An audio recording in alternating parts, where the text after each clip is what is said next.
Hello అండి, అందరికీ నమస్తే. నేను మీ Ramyasri. Welcome back to kitchen bonanza అండి. ఈరోజు మనము స్టఫింగ్ చేయకుండా మసాలా గుత్తి వంకాయని తయారు చేసుకుందామండి. చాలా తక్కువ టైంలోనే మనకి మసాలా గుత్తి వంకాయని ప్రిపేర్ చేసుకోవచ్చు. ఎవరైనా చేయొచ్చండి. వంట రాని వాళ్ళు కూడా ఈజీగా ప్రిపేర్ చేయొచ్చు. అంత టేస్టీగా ఉంటుంది. ఇంకెందుకండి ఆలస్యము, మనము మసాలా గుత్తి వంకాయని అయితే ప్రిపేర్ చేసుకుందాము. ముందుగా అయితే నేను ఇక్కడ ఒక అర కేజీ వంకాయల్ని తీసుకున్నానండి.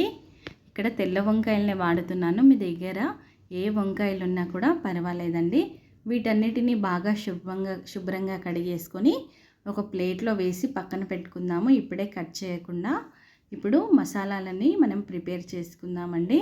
ముందుగా ప్యాన్ పెట్టి ప్యాన్ వేడెక్కాక పావు కప్పు వరకు అయితే పల్లీలను వేసుకుందామండి. వీటన్నిటిని మనము లో ఫ్లేమ్లోనే వేయించుకుందాము. అలాగే పావు టీ స్పూన్ వరకు అయితే మెంతులు అండి. అలాగే 1 టేబుల్ స్పూన్ జీలకర్ర, 2 టేబుల్ స్పూన్ల వరకు ధనియాలు అండి. వీటన్నిటిని మనము లో ఫ్లేమ్లోనే కలుపుతూ వేయించుకుందాము. అలాగే ఒక 4-5 ఎండుమిర్చీలండి, వాటిని కూడా వేసేసి ఒకసారి బాగా కలిపేసుకుందాము. ఒక 2-3 నిమిషాల పాటు వేయించుకుందాము. ఇప్పుడు ఒక 3 టేబుల్ స్పూన్ల వరకు నువ్వులను యాడ్ చేస్తున్నానండి. నువ్వులు ఎప్పుడు కానీ లాస్ట్లోనే వేసుకోవాలి. ఎందుకంటే అవి ఎక్కువగా తొందరగా మనకి వేగిపోతాయి. అలాగే కింద కూడా పడిపోతాయండి మంచిగా వేగిపోయి. అందుకని చెప్పేసి లాస్ట్లో మనము నువ్వులను వేయించుకున్నాము. ఇప్పుడు 1 టేబుల్ స్పూన్ వరకు గసాలు వేసానండి. మీకు ఇష్టం ఉంటే వేసుకోండి, లేదంటే దాని బదులు కాజుని కూడా యాడ్ చేసుకోవచ్చండి ఇక్కడ. ఇప్పుడు వీటన్నిటిని ఒక 2 నిమిషాల పాటు వేయించుకొని స్టవ్ ఆఫ్ చేసేసుకొని ఒక గిన్నెలోకి వేసుకుందామండి. చల్లారాక మనం మిక్సీని వేసుకుందాము. ఇప్పుడు అదే ప్యాన్లోకి మళ్ళీ స్టవ్ వెలిగించేసి ఒక 2 పెద్ద ఉల్లిపాయలని వేసుకుందామండి కట్ చేసి. వాటిని కూడా దూరగా కాకుండా కొంచెం కలర్ చేంజ్ అయ్యేంత వరకు వేయించుకుందాము. 1 టేబుల్ స్పూన్ వరకు ఆయిల్ వేసి ఒక 2 నిమిషాల పాటు వేయించుకుందామండి. ఇప్పుడు అలాగే కొద్దిగా చింతపండు అండి, నిమ్మకాయ సైజులో ఉన్నంత చింతపండు, చిన్న నిమ్మకాయ ఉంటుంది కదండి అంత అన్నమాట. మరి ఎక్కువగా పులుపుగా కాకుండా కొంచెం మనకి జస్ట్ ఫ్లేవర్ అనేది తెలిస్తే సరిపోతుందండి. ఇప్పుడు వేగిపోయాయి కదా, దానిని పక్కన పెట్టేసుకుందాము. ఇప్పుడు అదే ప్యాన్లోకి ఒక 5-6 టేబుల్ స్పూన్ల ఆయిల్ని వేసుకుందామండి. ఆయిల్ మంచిగా వేగిపోయాక 1/2 టేబుల్ స్పూన్ సాజీరా అండి. సాజీరా మంచిగా వేగిపోయాక ఇప్పుడు వంకాయల్ని నేను డైరెక్ట్గా కట్ చేసి వేసేస్తున్నానండి. ఉప్పు నీళ్ళలో వేయలేదు. ఇప్పుడు వంకాయలన్నిటినీ వేసేసుకుందాము. అలాగే ఇప్పుడు ఒకసారి బాగా కలిపేసుకుందామండి. నూనెలో మగ్గించుకుందాము. ఇప్పుడు పావు టీ స్పూన్ వరకు అయితే పసుపు అండి, 1 టేబుల్ స్పూన్ వరకు అయితే ఉప్పును వేసాను.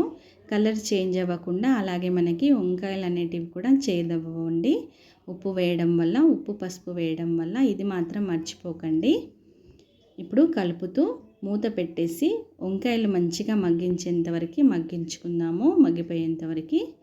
ఇప్పుడు ఒక మిక్సీ జార్లోకి మనము వేయించుకున్న పల్లీలు, అలాగే నువ్వులు, ఉల్లిపాయ ముక్కలు ఉన్నాయి కదండి, వాటన్నిటిని వేసుకుందాము. ఇప్పుడు 1 టేబుల్ స్పూన్ అల్లం వెల్లుల్లి ముద్ద, అలాగే 1 టేబుల్ స్పూన్ ఉప్పు అండి. ఆల్రెడీ మనం ఉప్పు వేసాం కదా, చూసి వేసుకోండి. అలాగే ఒక 2 టేబుల్ స్పూన్ల వరకు అయితే కారంని యాడ్ చేస్తున్నానండి. ఇప్పుడు మూత పెట్టేసి ఇలా పేస్ట్లా మనము రుబ్బుకోవాలండి. మరీ ఎక్కువగా పల్చగా కాకుండా ఇలా కొంచెం బరకగానే రుబ్బుకోవాలి, గట్టిగా రుబ్బుకోవాలి కొన్ని నీళ్లు వేసి. చూసారు కదండి, ఈ లోపు కూడా మనకి వంకాయలు మంచిగా మగ్గిపోయాయి, మంచిగా ఉడికిపోయాయి కూడా. చూసారు కదా, ఇలా ఒత్తి చూస్తే వంకాయ విరిగిపోతుంది. చూసారు కదండి. ఇప్పుడు వీటన్నిటిని ఒక ప్లేట్లోకి తీసేసుకుందామండి, నూనెని వంపుతూ. ఇప్పుడు మనం సపరేట్గా మళ్ళీ ఇదే ఆయిల్లో మనము రుబ్బుకున్న పేస్ట్ ఉంది కదండి, ఆల్రెడీ మనము తయారు చేసుకున్న మిశ్రమం ఉంది కదా మిక్సీ జార్లో, అది పూర్తిగా వేసేసుకుందాము. ఇప్పుడు ఒక 5 నిమిషాల పాటు బాగా ఉడికించుకుందామండి. నూనెలోనే ఫ్రై చేసుకుందాము, నీళ్ళని యాడ్ చేయకుండా. ఆయిల్ మంచిగా పైకి వచ్చేంత వరకు మనము మంచిగా మసాలాని పూర్తిగా ఉడికించుకుందాము. మూత పెట్టేసి ఇప్పుడు 5 నిమిషాలు అయిందండి, తీసి చూద్దాము. చూసారు కదండి, ఆయిల్ మంచిగా సపరేట్ అయిపోయింది. మసాలా కూడా మంచిగా వేగిపోయింది. ప్యాన్కి అస్సలు పట్టుకోవట్లేదు, చూసారు కదా, సపరేట్ అయిపోతుంది మసాలా మొత్తము. ఇప్పుడు ఒకసారి బాగా కలిపేసుకొని ఇప్పుడు మనం ఆల్రెడీ నూనెలో మగ్గించుకున్నాం కదా వంకాయల్ని, వాటన్నిటినీ వేసేసి ఒకసారి కలిపేసుకుందామండి జాగ్రత్తగా. ముక్కలు అనేటివి మనకి వంకాయ ముక్కలు చితికిపోకుండా జాగ్రత్తగా కలుపుకోవాలండి, లేదంటే ముక్కలు విరిగిపోయే ఛాన్స్ ఉంటుంది.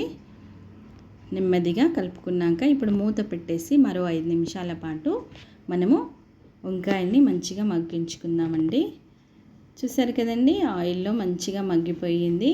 ఆ మసాలా పూర్తిగా వంకాయ ముక్కలకి బాగా పట్టుకుంది, చూసారు కదా. ఒకసారి బాగా కలిపేసుకొని ఇప్పుడు దీంట్లోకి 1 గ్లాస్ వరకు అయితే వాటర్ని యాడ్ చేసుకుందామండి. ఆల్రెడీ నేను మిక్సీ జార్లో వాటర్ వేసానండి, మసాలా ఉంటుంది కదా, అవే వాటర్ని వేసాను. ఇప్పుడు ఒకసారి బాగా కలిపేసుకుందామండి. చాలా టేస్టీగా ఉంటుందండి, టైం కూడా మనకి చాలా వరకు సేవ్ అవుతుంది. స్టఫింగ్ చేయవలసిన అవసరం కూడా ఉండదు, డైరెక్ట్గా మనము చేసేసుకోవచ్చు. ఇప్పుడు 1 టేబుల్ స్పూన్ వరకు అయితే గరం మసాలాని యాడ్ చేశానండి. మనం ఇక్కడ ఏ మసాలాలు యాడ్ చేయలేదు కదండి, గరం మసాలా ఖాళీ ధనియాలు వేసాము, జీలకర్ర వేసాము, సాజీరనేమో పోపులో వేసాము కదా. ఇప్పుడు గరం మసాలాని యాడ్ చేసుకుందాము. 1 టేబుల్ స్పూన్ యాడ్ చేసాం కదా. ఒకసారి బాగా కలిపేసుకొని ఏదైనా ఉప్పు కారం తక్కువగా ఉంటే చూసి వేసుకోండి. ఇప్పుడు మూత పెట్టేసి వంకాయ మొత్తం కర్రీ అయ్యేంతవరకు ఉడికించుకుందాము, ఆయిల్ పైకి వచ్చేంతవరకు. చూసారు కదండి, ఒక 5 నిమిషాల్లో మనకి వంకాయ మొత్తము ఉడికిపోయాయి, మసాలాలో మంచిగా ఉడికిపోయింది, ఆయిల్ కూడా సపరేట్ అయిపోయింది, చూసారు కదా. గ్రేవీ అయితే ఇక్కడ సరిపోయిందండి నాకు. మీరు కావాలంటే ఇంకా కొన్ని వాటర్ని యాడ్ చేసుకోవచ్చు, లేదంటే ఇంకా కొంచెం గట్టిగా కూడా చేసుకోవచ్చండి. కానీ ఇలా కొంచెం గ్రేవీ ఉంటే మనకి అన్నంలో కానీ చపాతీలో కానీ పూరికి తిన్నా కూడా చాలా బాగుంటుందండి. చూస్తేనే నోరూరుతుంది కదండి, అంత టేస్టీగా ఉంటుంది మసాలా గుత్తి వంకాయ కర్రీ. మీరు కూడా ఒకసారి తప్పకుండా ట్రై చేయండి, మీ టైం కూడా చాలా వరకు సేవ్ అవుతుంది. వితిన్ 10-15 మినిట్స్లో మనకి మసాలా గుత్తి వంకాయ అయితే రెడీ అయిపోతుంది. మీరు కూడా ఒకసారి తప్పకుండా ట్రై చేయండి. మీకు నచ్చితే కనుక నా ఛానల్ని చూసేవారు సబ్స్క్రైబ్ చేయండి, అలాగే లైక్ చేయకుండా మర్చిపోకండి, కామెంట్ కూడా చేయండి.